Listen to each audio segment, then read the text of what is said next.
E aí, galera da primeira série, que beleza, boa tarde, hein? Que bom, estamos juntos aqui para a gente comentar alguns momentos importantes do Barroco, né? Do Barroco luso-brasileiro. Olha aí a delicadeza, hein? Luso-brasileiro. E esse luso-brasileiro que está aqui é Antônio Vieira. Ele é um autor importante para a literatura portuguesa e um autor também importante para os estudos da literatura brasileira.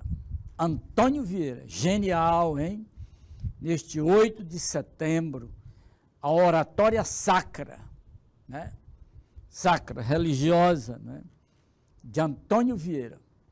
É um pregador exuberante, né?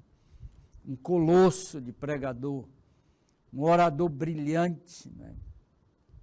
Genial. Né? Então vamos conhecer um pouquinho traços biográficos dele, né? Que é para a gente ter uma ideia da personalidade, um pouquinho da personalidade dele. Né?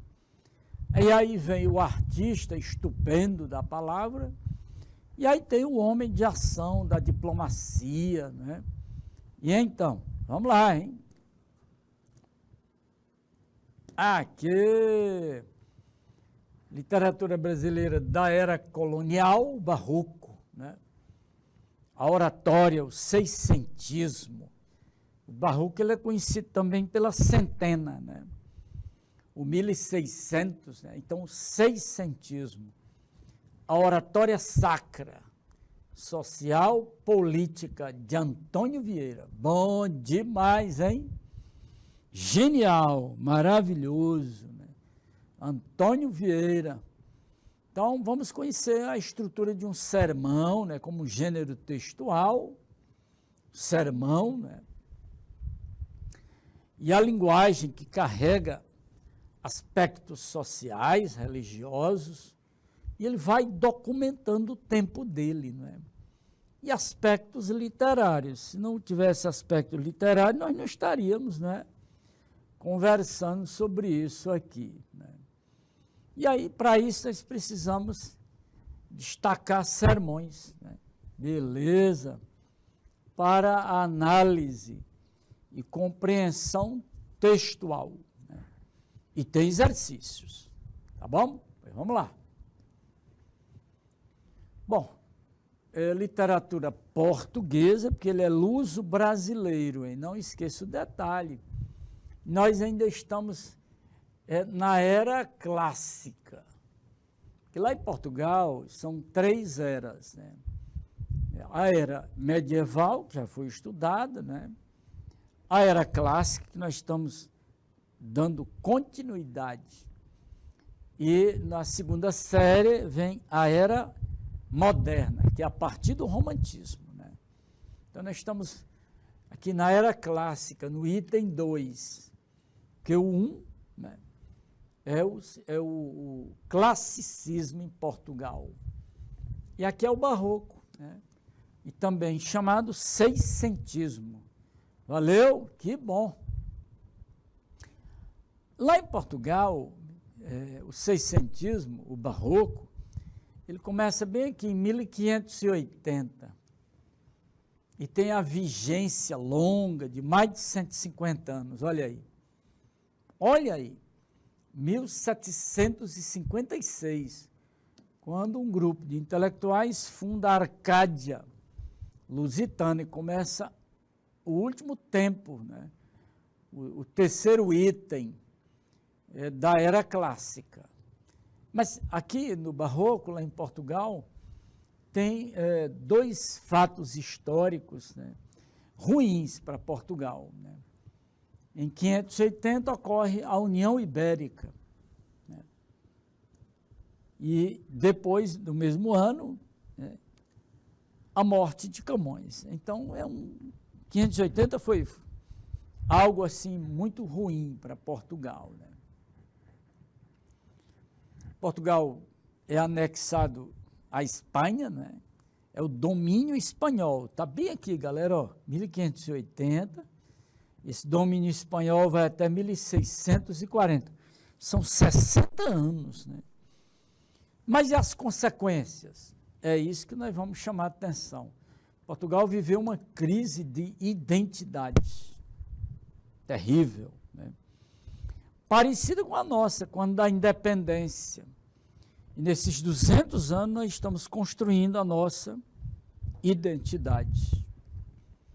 Somos um país imenso, né? Em 580 ocorreu essa tragédia, né, da União Ibérica, por conta do fracasso de Dom Sebastião. Botou o exército no Marrocos, perdeu a batalha, o corpo desapareceu e ficou o mito do retorno. Olha que coisa interessante, né? Essa coisa do retorno é um mito curioso na vida do ser humano, né? A gente está sempre em retorno, em regresso, né? Então, Portugal mergulhou no fracasso econômico e entrou em estagnação cultural. Depois vem o período do absolutismo, né? Um tipo de governo horrível, o absolutismo. Depois entra a chamada monarquia constitucional. O rei ou a rainha está lá, mas tem o primeiro-ministro, né? O falecimento agora da rainha Elizabeth II, olha aí. Aí vai assumir, mas está lá o governo seguro. Monarquia constitucional, tem o primeiro-ministro. Foi eleita agora uma senhora, Liz, né? Olha aí. Tudo isso você tem que estar atento, porque são conhecimentos, e o aluno precisa desse conhecimento. A primeira série vai para a segunda e vai para a terceira. Vai para o Enem, vai para os concursos, hein? Por esse tempo, dentro do Barroco, aconteceu a Contra-Reforma. Foi um movimento terrível da Igreja Católica, com a Inquisição. Não perca esse detalhe, porque o Antônio Vieira, ele foi acusado pela Inquisição, hein? Ele era um intelectual imenso, de grande reputação. Nos séculos XVI e XVII, nós tivemos as guerras entre os católicos e os protestantes. Isso respinga até hoje, né? Mas em 1640, 60 anos depois, Portugal readquire a autonomia. Esse processo político recebeu o nome de restauração. Bonito, né? Quem que assume? A dinastia de Bragança. Dom Pedro I, Bragança. Dom Pedro II, Bragança. E todos que estão, vivos esperando voltar à monarquia para assumir. A Casa de Bragança é a quarta dinastia. O Brasil está no meio, hein? Começou em 640 e está aqui, interrogação. Muito fácil entender, né? Todos a partir de Dom João IV, o Duque de Bragança, até hoje. Então a história é muito recente, né? Os descendentes de Dom Pedro II e da imperatriz Dona Teresa Cristina, Teresinha, é homenagem a ela, olha aí, é muito bom isso, né? Tem gente que nem sabe dessas coisas, não sei por quê, porque a escola ensina, hein? E os filhos, dos filhos, dos filhos? Então, por isso a interrogação, se um dia o Brasil voltar ao período imperial, a Casa de Bragança está aí esperando. Valeu? Então vamos conhecer bem isso. Vamos lá. No Brasil, olha aí, no Brasil, você tem que pegar o período do Barroco em Portugal, porque é praticamente o mesmo, influência espanhola. Nós fomos colônia da Espanha por 60 anos.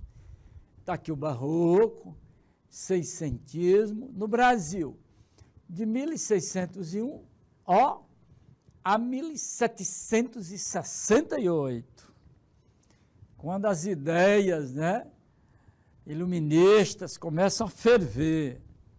Aí entra outro período. Né? Se você não tiver na linha do tempo do seu relógio, você se perde um pouco, hein? Precisa ir na cronologia. Em 1601, o Bento Teixeira publicou um livro chamado Prosopopeia. Esse professor publicou no Brasil? Não, a colônia não tinha gráfica, não, era proibido. Né? Publicou lá em Portugal. Né? É coisa pouca. E aí, 100 exemplares, já entrega um para um amigo, outro para outro. Não tinha, tudo analfabeto. Né?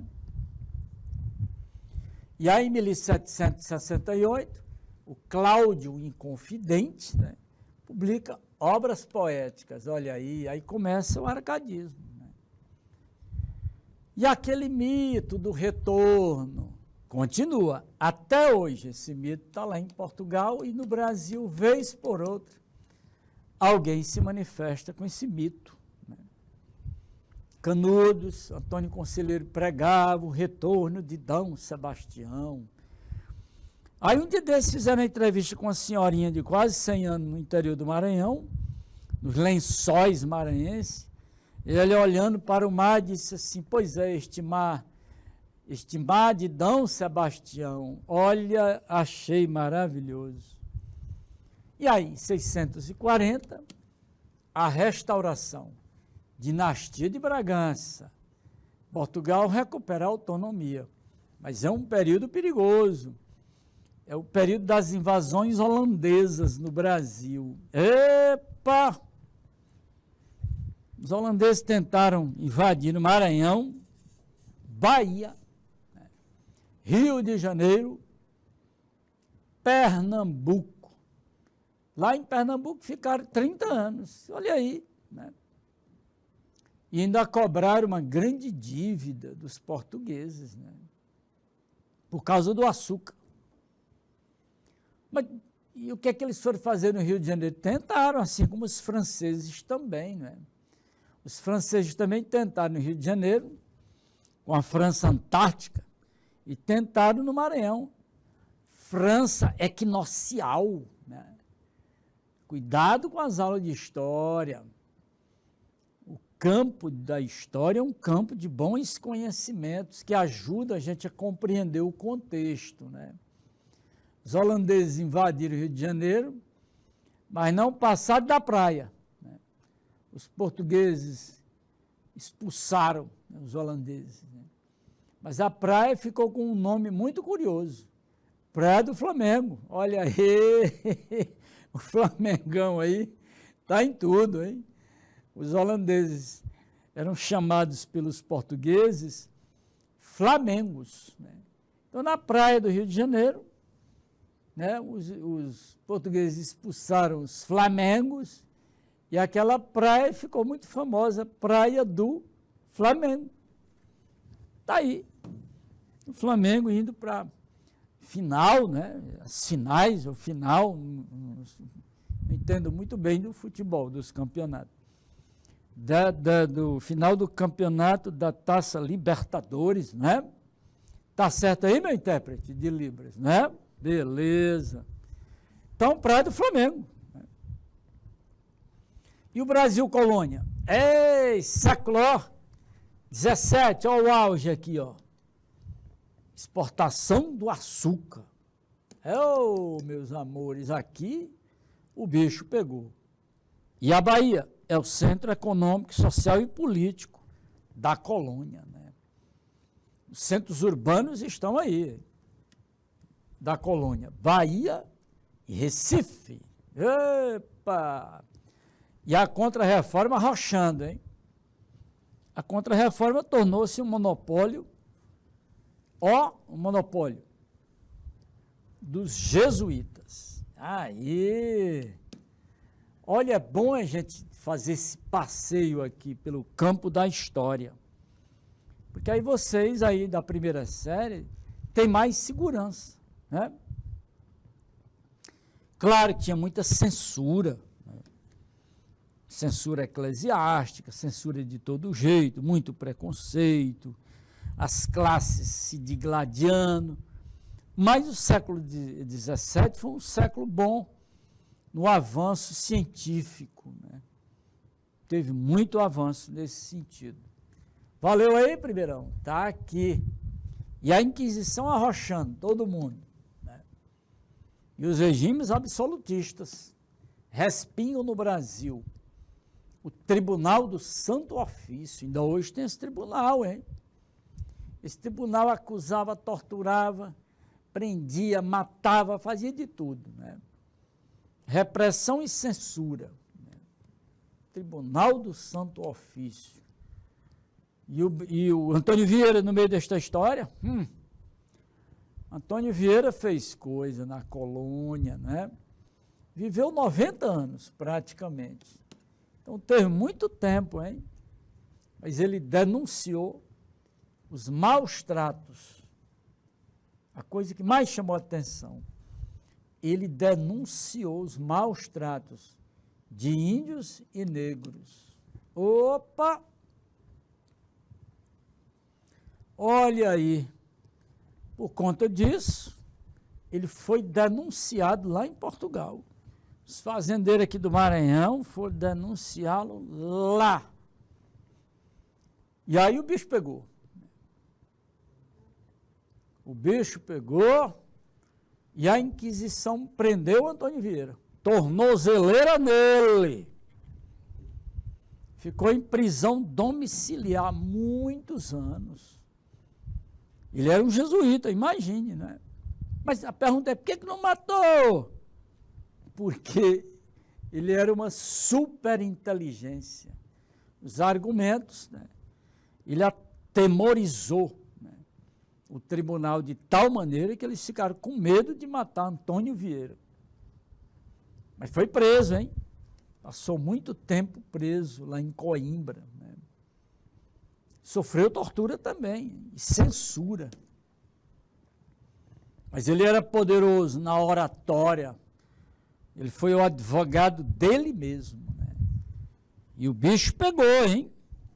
Porque ele se defendeu, né, de tal maneira em Portugal que mandaram para Roma, né, para ele poder ser julgado em Roma, porque eles não tinham condições. Ele apelou mesmo, foi com muita força. Estou falando isso para vocês terem uma ideia da personalidade desse grande orador da língua portuguesa. Valeu? Bom. No Brasil, o barroco é de 1601 a 1768. O espírito do artista barroco é o choque do eu, com o mundo, corpo e alma. O barroco ele é a arte da contra-reforma. A contra-reforma, teve uma contra-reforma? É porque teve uma reforma, lógico, né?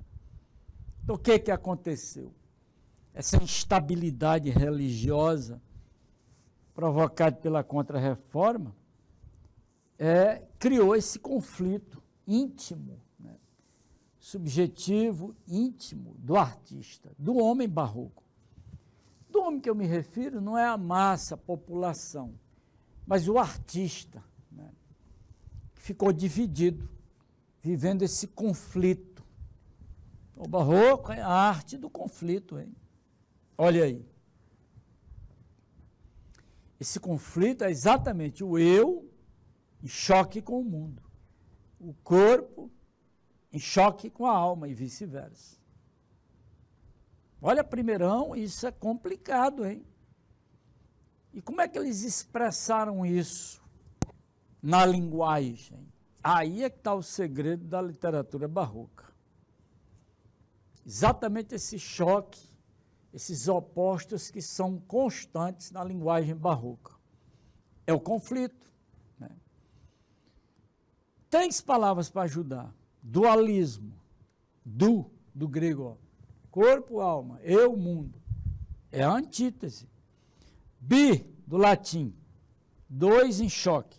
tum, todo tempo. São os opostos. Então, a linguagem barroca ela é muito rica em antíteses. Tanto faz a poesia como a prosa. Então, você já tem a essência do barroco. Quanto ao estilo,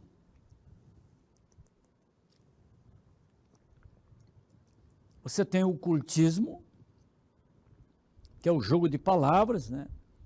Dificuldade de compreensão do texto, complexo, né? E tem o conceptismo.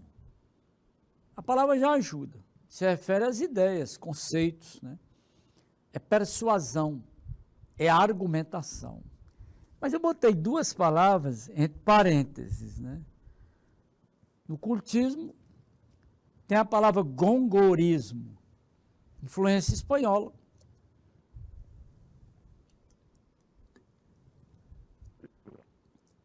E para o conceptismo, a palavra quevedismo. Outro autor espanhol, lembre-se, nós fomos colônias da Espanha por 60 anos. Então não é fácil se desgrudar assim dessa influência.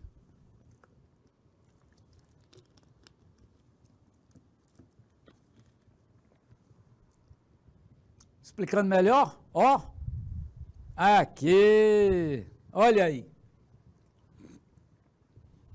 Quem é que influencia? O poeta espanhol Luís de Góngora. Olha o gongorismo. E o outro? O poeta espanhol Francisco Gomes de Quevedo, o quevedismo. Então você tem, no conjunto, muita influência da Espanha, afinal de contas, 60 anos, hein? Então, tem muito desdobramento aí, né? E o que é o cultismo? Bom, é uma tendência, assim, de sofisticação da forma, né? Burilar a forma, né? É muito sensorial o cultismo, muito sensorial, daí a dificuldade, e é mais ajustado à poesia, predomina mais na poesia. Já desenvolver ideias é mais para a prosa, é o caso do conceptismo, que é mais intelecto, né? Olha aí, é a sedução intelectual, é o argumento. Curioso isso. É aqui onde os advogados gostam mais, né? É a sedução intelectual. É o pensamento sutil. É a convicção. Usa a razão para ser convicto no argumento. Explicadinho? Então, olha aí, ó. O conceptismo, sedução do intelecto. O cultismo, estímulos sensoriais. Aí é mais forma, né? Há uma tendência mais estética. Aqui, ó. É o gongorismo, né? Olha, este slide de número 7, primeirão. Cuidado, hein?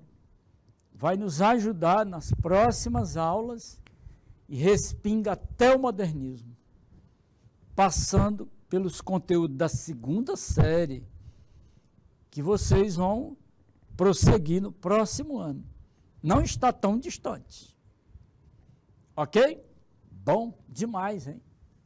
Aqui, olha a figura aí de Antônio Vieira, né? Nasceu em 1608 e foi a óbito em 1697. Gente, hein? Grande Antônio Vieira. Viver tanto assim nesse período é coisa maravilhosa, hein? E ele tem umas frases maravilhosas. Ele está no barroco, hein? Está na era colonial, né, da literatura brasileira. E era clássica da literatura portuguesa. Lembrem-se, as duas literaturas estão paralelas. E ele tem umas frases lindas. Ele era um pensador, né? Ele diz: somos o que fazemos. O que não fazemos, não existe. Assim, apenas existimos nos dias em que fazemos. Grande, genial, né? Nos dias em que não fazemos, simplesmente suportamos. Bom, muito bom. Primeirão, no dia que você estuda muito, você faz. No dia que você não estuda, você suporta. Que coisa, né? Antônio Vieira. Engraçado que eu li duas biografias dele, né? Ele foi para a sala de aula, nos seus 10 anos, 12, por aí, não é? Não era um bom aluno, sofria de desatenção, né? E então, até que chegou um dia, um momento na aula, que ele teve um estalo, uma coisa curiosa, né? É um famoso estalo, entre aspas, estalo de Antônio Vieira, isso é muito famoso. Ele disse que teve um estalo na cabeça dele, né? E aí, a partir dali, mudou tudo. Esse estalo tem um nome no mundo da psicanálise, né? Que é a epifania, né? Uma transformação. Num determinado momento, você tem isso e a vida muda, né? Somos o que fazemos. Eu estou nessa sentença aí há muito tempo. E os nossos queridos intérpretes de Libras, é isso. Assim apenas existimos nos dias em que fazemos. Muito bom. Tem mais, hein? Aqui, o super padre, né? Em 2008, nós comemoramos os 400 anos do nascimento. E em 1997, os 300 anos de morte. Nasceu em Lisboa. Veio para a Bahia, né? Ele andou o Brasil todo, o Nordeste todo, né? Pregou no Maranhão. O sermão que ele pregou no Maranhão é uma das coisas mais lindas em língua portuguesa, né? Belíssimo, né? Ele é um padre, um jesuíta, um catequizador, um teólogo, um orador virtuoso, poliglota. Falava muitos idiomas, inclusive dialetos africanos, indígenas. Era um gênio, um super padre, olha aí. Olha aí. Engraçado. E ele não tinha ainda aprendido a língua italiana. Quando ele foi, ele pregava em latim. Quando ele foi para Portugal preso e tal, né? Aí disseram que ele tinha que ir para Roma e tudo, né? E lá em Roma, aquela ânsia de pregar, era um padre, era um pregador, ele queria as missas dele, né? Mas eles deram um castigo para ele. Você só pode pregar em italiano, né? E aí ele, poxa vida. Então o que ele fez? Em poucos meses ele aprendeu a língua italiana. Aí passou a ser um cinema, né? As igrejas dos outros se esvaziavam. Ia tudo para a igreja dele, né? Porque ele não era fácil, hein? Um mestre, um gênio, polêmico também, hein? Às vezes irônico e conflitante. Esse conflitante é a cara do autor barroco. Olha o conflito, olha o choque dos opostos. Um orador brilhante, né? Focalizou os costumes,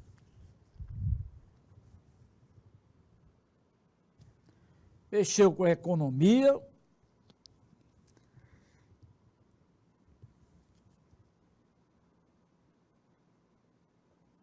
pregou contra as guerras, mexeu com política e a literatura. Ele foi um diplomata. quando o Duque de Bragança assumiu o governo, né, o rei, né, rei Dom João IV, dinastia Bragança, é o primeiro rei, né, ele então foi chamado para ser diplomata. Era um super culto. Né, e mexeu com política.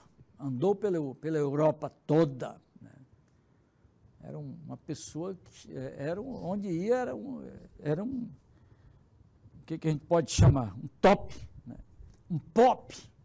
Né? Não tem aquela música, o pop é pop? Pois aqui é o padre Antônio Vieira, é pop. Né? Engraçado, olha aqui, ele foi um abolicionista precoce, que século XVII, a abolição vai acontecer praticamente 2 séculos depois. Olha a genialidade do cara. Ele era genial, né? Era um homem perigoso para a época. Isso em relação aos índios e em relação aos negros. Ele não admitia. Ah, meu amigo, pois então você vai para a cadeia, não tem conversa. E na época, os grandes fazendeiros, tá brincando, né? Não tinha conversa.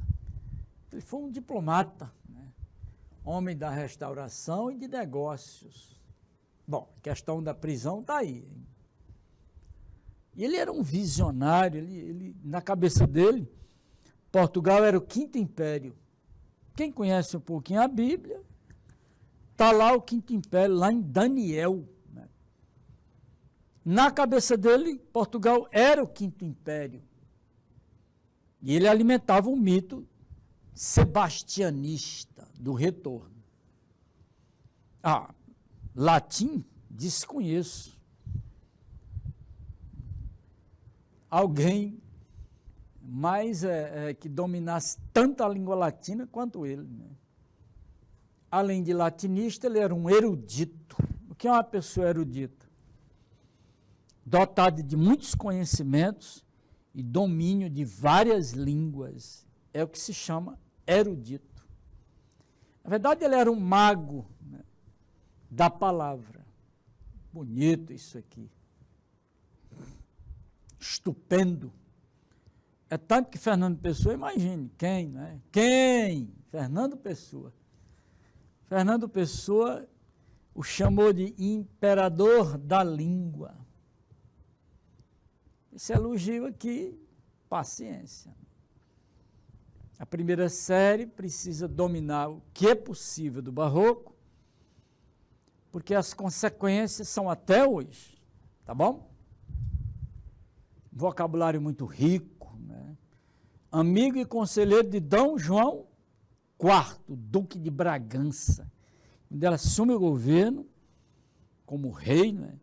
É Dom João IV. Governou de 640, quando retornou a restauração, até 56. Né? Aí depois teve 3 filhos. Né? Dom Afonso, olha aí as datas, ó. Aí vira, ó.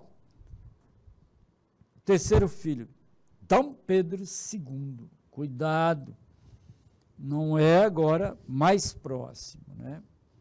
Não é o Pedro II do Império, do Brasil Império. Né? Cuidado, tem uma grande diferença em reinado para império. Tá bom? Cuidado. A obra, só tem coisa linda aqui. Eu tenho todos os sermões, olha aqui, gente, 200 sermões. São 5 volumes. Cartas, não tem quem dê no fim. Mas a melhor parte da obra dele são os sermões. Isso dá para a gente acompanhar, estudantes, professores, né? Mas os outros textos estão num nível muito elevado. O cara era um filósofo, era um pensador, né? Escreveu muitas coisas. Era muito conhecido no mundo espanhol também, porque a obra dele foi traduzida para a língua espanhola e tudo, né? Estamos aqui, hein? Olha os sermões de Antônio Vieira. super criativo, muito original, né? Ousado, irônico, né? Imbatível como ceremonista. Era um cinema. Seduzia, né? Pela facilidade de argumentar. É tanto que ele seduziu a realeza, né? No caso de Dom João IV e os filhos, né? Perturbou a Inquisição de tal maneira que não podiam matar o homem, nem pensar, né? Então teve que ir para Roma.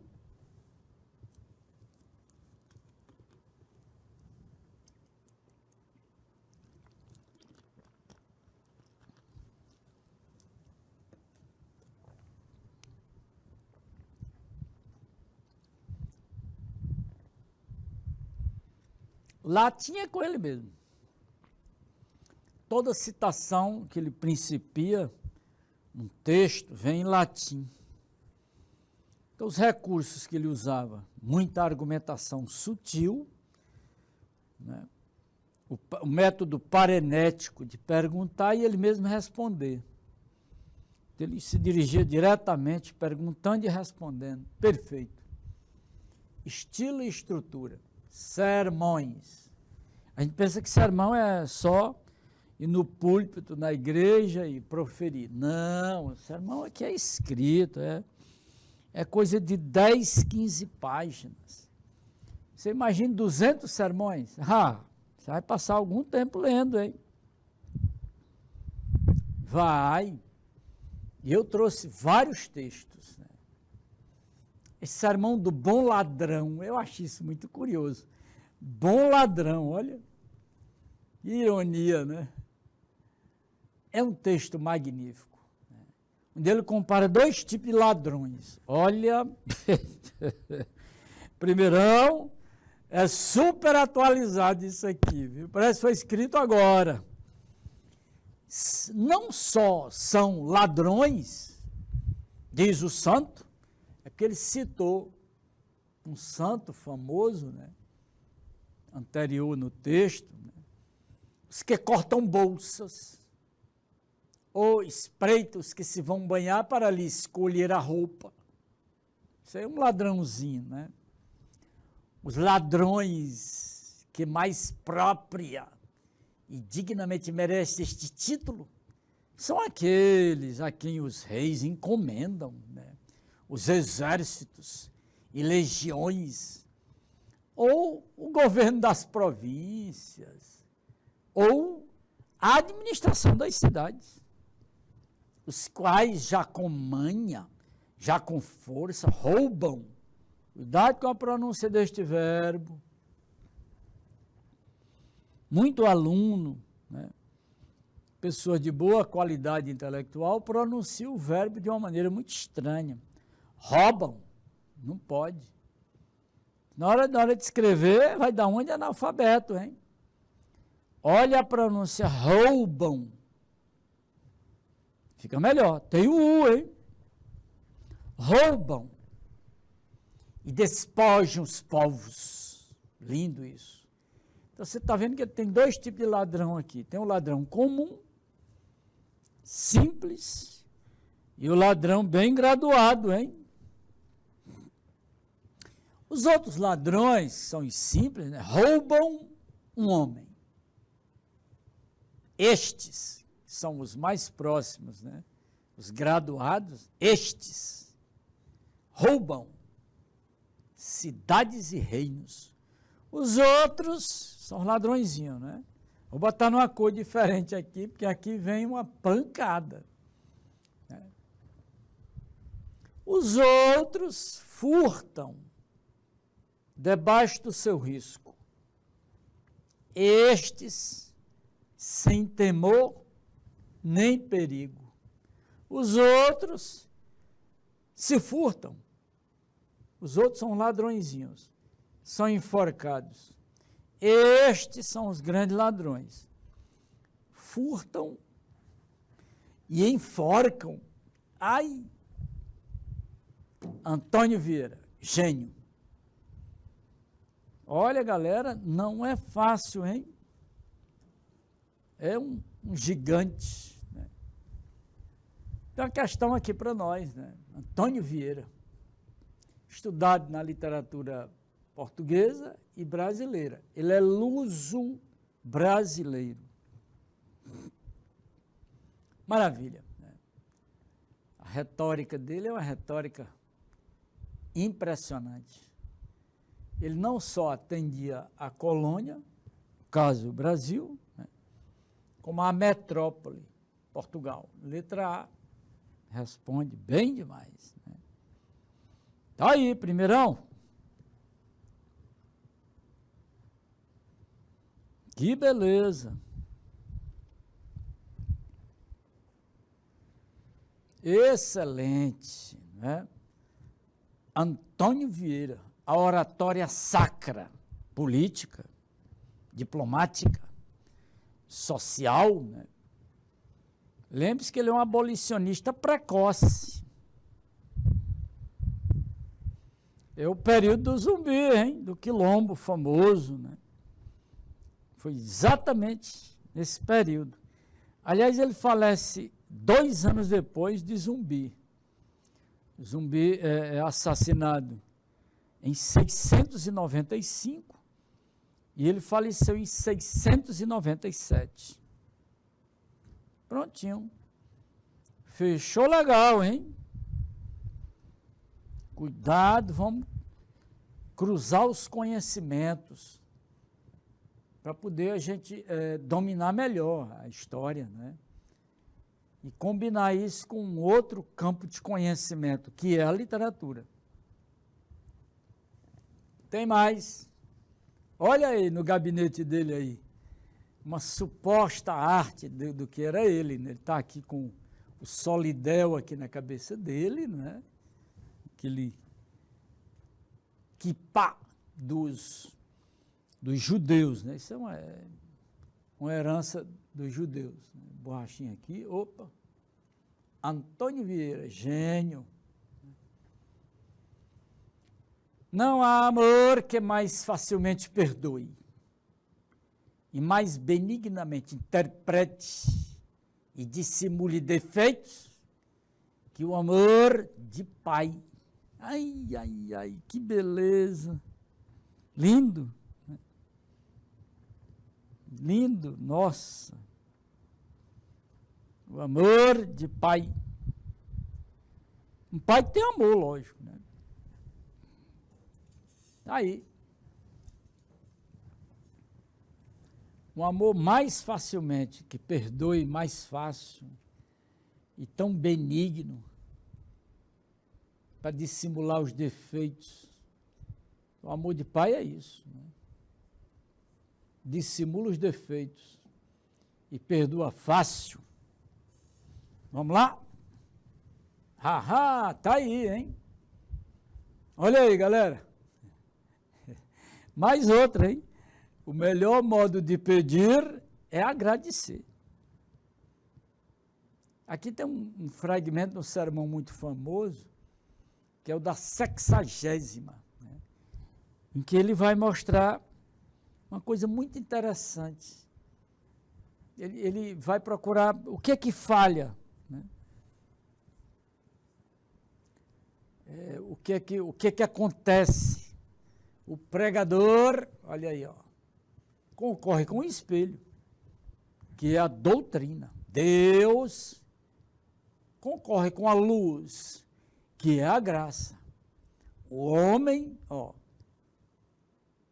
Então você tem o pregador, Deus, o homem, Deus, o pregador e o homem. Concorre com os olhos, que é o conhecimento. Ora, suposto que a conversão das almas por meio da pregação depende de 3 concursos, 3 detalhes, né? Deus, o pregador, o ouvinte. Qual deles devemos entender que vai falhar, que falta? Qual deles? O ouvinte? Deus ou o pregador? Aí o primeirão já sabe qual é a falha, de quem é, né? É do pregador, isso, né? Quem falha, quem falta, quem falha, Deus não vai falhar. O ouvinte está só ouvindo. Quem falha é o pregador. Na continuação ele explica isso, lógico, né? Ele trabalha o raciocínio lógico, né? O conceito. Muito bom, valeu. Tem que essa questão, né? Essa passagem do sermão da 60ª faz referência a um traço da linguagem barroca, né? A linguagem barroca. Ele está ali mostrando exatamente essa referência, né? Que é presente em toda a obra do autor barroco, nos sermões e nos textos de poesia também, não é? Então ele caracteriza aí, nesse choque, nesse conflito, ele caracteriza as antíteses no conflito, né, entre fé e razão. É típico do cultismo, isso aí. Vai, não vai, a gente encontra isso. Quase 100% é conceptista, mas esse momento aí do conflito entre fé e razão é que nós temos o cultismo, né? Ok, então, tem mais, hein? Aqui, olha esse outro fragmento desse sermão, como é interessante. Isso aqui é um dos textos mais belos, né? Não fez Deus o céu em xadrez de estrelas, como os pregadores fazem o sermão em xadrez de palavras. Olha aí, xadrez de palavras, isso é cultismo, né? Se de uma parte está branco, de outra há de estar negro. Se de uma parte está dia, de outro há de estar noite. Se de uma parte dizem luz, da outra há de dizer sombra. Todo tempo as antíteses, os opostos, né? Se de uma parte dizem desceu, da outra há de dizer subiu. Basta que não havemos de ver um sermão, duas palavras em paz. Ou seja, que não tenha conflito, esse é o mal. Pregam palavras de Deus, mas não pregam a palavra de Deus. Oh, Antônio Vieira, genial. Olha aí, galera.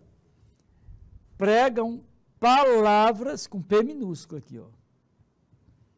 Mas não pregam olha o P maiúsculo aqui, ó. Agora aí a diferença. Epa! É coisa de genialidade, hein? Está aí a genialidade dele, né? Muito curioso. Pregam palavras de Deus, todas são palavras de Deus, mas um P minúsculo, mas não pregam a palavra com P maiúsculo de Deus. Lindo. Estamos quase fechando, primeirão. Olha aí. Então, já preparei uma pergunta para uma resposta que está aqui, ó. Lendo bem, boa leitura, boa resposta. Isso é bom, você observou, né? Ele pergunta, ele responde, vai encaixando as ideias, né? E vai aprimorando a sua retórica, argumentos, persuasão, né? É genial. Qual é o nome dado a esse estilo? Conceptismo, argumento, persuasão, ideias. Aí, é a resposta. Perfeito. E tem mais. Esse negócio de dizer não fez Deus o céu em xadrez de palavras, o xadrez é uma coisa muito formal, né? Os pregadores fazendo sermão em xadrez de palavras, né? Complicando as coisas. Então ele está criticando o estilo cultista. Ele está pregando contra esse tipo de confusão que fazem, né? É o cultismo. Ele critica esse estilo. Mas para poder criticar esse estilo, ele tem que dar exemplos. Ele se serve do cultismo para criticar se serve do cultismo para criticar o próprio cultismo. É o que ele está fazendo aqui, ó. Xadrez de estrelas e xadrez de palavras. Mas, esse Antônio Vieira é demais, né?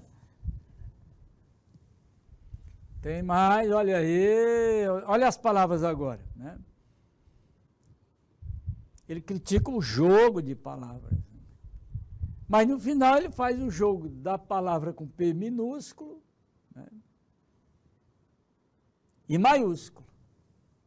Minúsculo e maiúsculo. Né?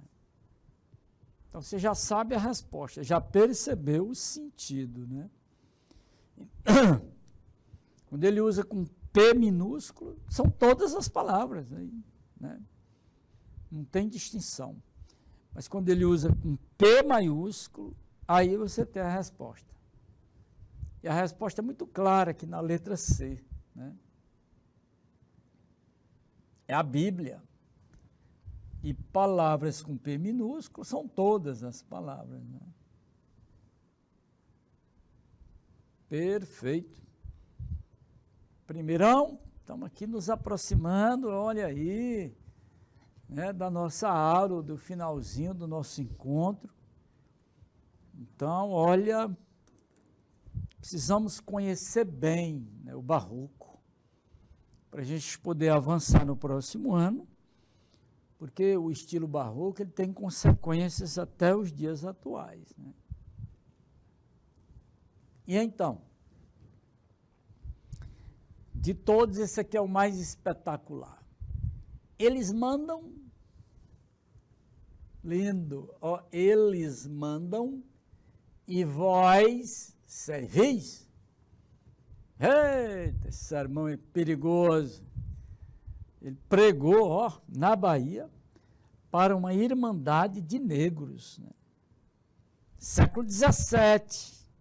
Lembre-se que ele é um abolicionista precoce, onde ele repulsa, né, a questão do preconceito, dos maus tratos, né?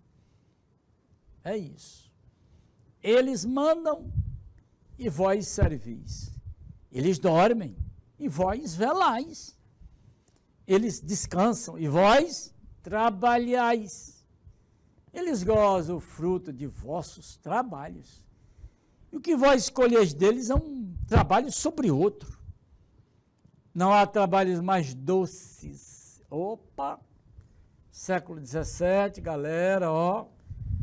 Doces. Cana-de-açúcar. Que os das vossas oficinas, os engenhos, né? Mas toda essa doçura, ó, o açúcar. Para quem é? Sois como abelhas. Olha que comparação. As abelhas fabricam o mel, sim, mas não para si. Que gênio, não é? Primeirão, estamos quase fechando nosso encontro. Olha, tá aí, né? E então, a quem se referem os pronomes eles e vós? Século XVII, os engenhos, produção de açúcar, trabalho escravo, né? Eles mandam, mas eles quem? Ah, você já sacou aqui. E vós? Vós quem? Perfeito. Letra C. Eles são os senhores de engenho, né? Mandam. Né? Vós, os trabalhadores, os escravos, obedecem. Né? Magnífico. Genialidade total. Fechando o nosso encontro, olha aí. Não há trabalho mais doces. Os engenhos e a doçura, o açúcar. É uma ironia aí que ele faz, hein? Caramba! A letra A responde, não tem mais o que fazer. Produção de açúcar dos engenhos pelos escravos. E a doçura, né? O dinheiro, o lucro. Donos de engenhos. Galera da primeira série, olha, até o próximo encontro. Valeu, hein?